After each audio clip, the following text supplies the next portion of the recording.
kraskasiga umuman qaramayman. Mashina bo'lsa bo'ldi, mehnat qilsa bo'ldi deydigan odamlar uchun mana bitta yaxshi Nexus olib kelib qo'ydi. Yaxshi deya olmayman, lekin hadovoy motoriga javob bera olaman. Bemalol olib haydasanglar bo'ladigan mashina. Hop, kraskalari lekin juda ham ko'p akalar, lekin o'shanga yarasha mashinaning narxi ham ishkaladi. $400 olib kelasizlar. Bu degan faqatgina nomerliga pul olib keladigan bo'lsa, mana shu mashinani chiqarib beramiz. Mana Nexia 3 avtomobili gazlari bilan tayyor turibdi. Mashinaning holati zo'r. 3.900 dan oylik to'lovlari chiqadi. Menimcha bitta proyekt qilib yuboradigan bo'lsanglar ham yoki ustini yaxshilab bo'yab yuboradigan bo'lsanglar ham mashinadan olib maza qilib haydayverasizlar. Xullas, Nexia 3 avtomobili motor hadovoyiga o'zim shaxsan javob beraman. Prosta ko'pchilik so'radi.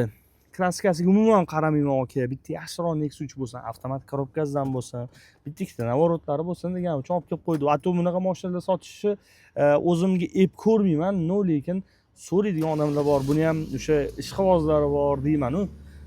Qaramayman kraskasiga deydigan odamlar juda ham ko'p. O'shaning uchun ham mana Nexia 3 avtomobili. Kelasizlar, maza qilib olib haydab ketasizlar. Chunki korobka, motor hadovoyiga javob. Qaranglar yurishini. Da ko'rinishini aytmasa